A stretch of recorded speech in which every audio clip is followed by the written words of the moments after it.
আর এই পোড়া দেশের এমন অবস্থা, চাকরি নেই। হ্যাঁ, চাকরি নেই তো ভাতা দিচ্ছে যে, ভাতা দিয়ে দিয়ে সব টাকাগুলো শেষ করছে। জানি না কি উন্নতি হচ্ছে তাদেরও কি।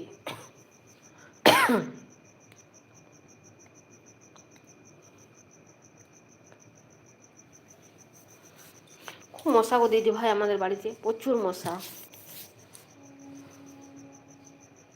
ভাতা দিয়ে কি লাভ, চাকরি না দিয়ে।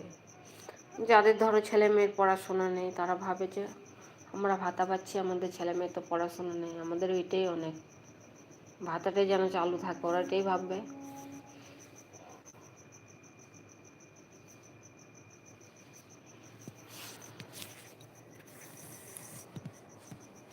খুব মশা, গরম হয়ে গেছে।